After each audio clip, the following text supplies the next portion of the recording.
Hey everybody, it's your homegirl Joy here. An update is long overdue. It's been over a month now since I last filmed, and there's not much going on except for just my starts, my seedlings growing, and I up-potted a few things. Yeah, that's pretty much it. And since I've already done up-potting videos and seedling videos, I didn't want to be repetitive.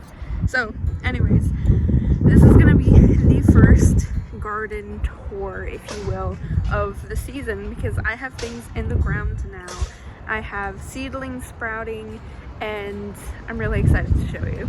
So it's a pretty windy day, but I hope you can hear me and see this, but I have planted out 21 onions, onion sprouts that I have, and these are the Grano Texas onions. So I'm really excited about this. The bulbs started to form and they looked big enough to be able to plant in the ground. So that's what I did with Jared yesterday. A lot of the cool weather stuff just didn't make it. But I do have some scarlet kale that's growing in, and that made it through the cold. And I have perpetual spinach here and one Mizuna that survived. Here I have a narrow cabbage and 2 broccoli that survived. So as you can see, a lot of the stuff that I planted initially during the winter just isn't doing great. I planted some dill, which has sprouted and is growing there. All right, so here I have 12 Roma tomato starts all planted, and I did this a day ago. So this was all in the weekend, and here I have some icicle I believe, icicle radish growing. I think it's almost time to pull some of them. I don't know, I'm nervous to pull them out, and they're just like a small little skinny root instead of a radish. So a lot of the plans that we had for setting up the garden beds, we had to throw out the window just because we had extra expenses. So far we only have the 2 beds, but they're pretty big though. They're 20 by 4, so there's plenty of space to plant a lot of the stuff that I am growing right now. So that's the first bed. The second bed I'm going to show you, I made a mistake and I'm not using the space efficiently, which makes me kind of sad, but I can't really do anything about it right now.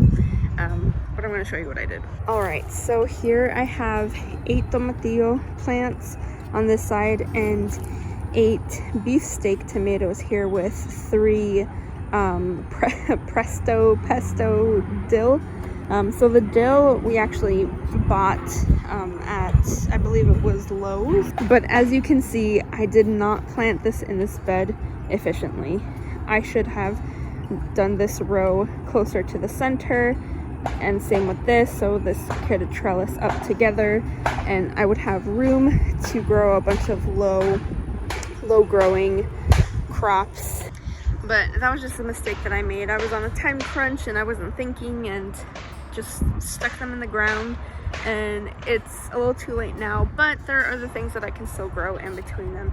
I'm just gonna have a harder time getting to them, but it's not gonna be bad. From here back, this is all potatoes, and I have 25 potatoes growing here, and in the second quarter of this bed I'm gonna have my sweet potato slips, and in this small section here I'm gonna plant my eggplants.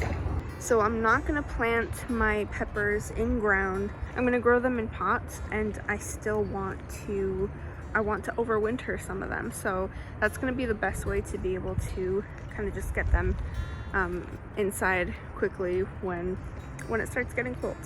Okay, I can't remember if I had mentioned it in my last video, but we are no longer doing a bed along this fence. So we realized that fence shades the exact area where we wanted the bed to be all year round. So it's not like in the beginning of summer it's shady, and then by the end of the summer it gets sun. It gets shade all year round. So that's not going to work. what we can put there to still attract pollinators and have like a pollinator section is I believe it's called Turk's Cap. That's what I was recommended to plant there, and it's a shade-loving bush that flowers, and it's supposed to really attract pollinators. So that's what we're gonna try to do. We're gonna plant a couple, see how we feel about it. And wow, it's really windy out today. We're actually gonna do kind of like a lower flower bed on this fence. In the beginning here, I already have a Texas sagebush planted over there. We're gonna have these big planters kind of just going along the side of these garden beds. So we have 4, our goal is to have 4 off of both. So we've got all of the planters for these, and they were super cheap at Costco. Just to give you an idea of how big it is, like this is a decent sized planter. So we're hopefully gonna be able to find some more and to put them along this side of the bed, but we wanted to split it and actually get these filled up with some good soil, some good compost. And I've already planted some seeds here. In this one I have chives growing on this half with some cilantro and dill.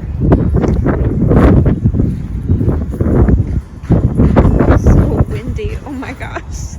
Here I planted a bunch of chamomile seeds, and I'm hoping to get some decent sized chamomile plants here. And right over here I have some calendula planted here. They have experienced some transplant shock, but they are slowly recovering. They look a little better. Here I have lupin and some more calendula seeds I direct sowed instead of transplanting, and some ground cover sprinkled in between. So we'll see how that goes. I hope the ground cover does grow. So there's a lot that we got done this weekend in terms of planting, and it's been very hot. It's been very warm. But here are the other things that we still need to get done. So here are my sweet potato slips. I have so many and they have great root systems, and I still have some more that I need to pluck and then put them out here. I have some more sage growing, which I'll transplant soon. And this is the candy onion that I'm growing. I have the 21 planted already of the Grano, and the candy onion I have 30. Ben is always leaving these around from his fruit pouches. So that's what I have going on right now. There's a lot that I had to reseed, and I lost a few things just because I started to run out of room, and the aphids got so bad. Neem oil wasn't helping much, and the aphids claimed all of my squash plants. I had spaghetti squash, zucchini, and patty pan, and they belong to the aphids now. The time that I was growing was struggling. I planted it. I had to plan it out before hardening it off. I was willing to risk it getting scolded over the aphids completely demolishing it. It's making a very slow but steady comeback, and I just planted them out in pots. So we'll see how my herbs do. I planted more, and it's okay. I can always plant more, even if that doesn't work. But yeah, that was the first garden tour, and I'm excited to see the difference between how things are growing now and how they're gonna look like in a week. Because right now everything is looking tiny and a little worn out from the transplant shock, and they're starting to perk up again. But I'm gonna feel better once I look back and see today's video and the one that will be coming up in a week, and actually see that difference in the growth. So I'm excited for that. Well, thank you for joining me, and stay joyful, everybody. Bye.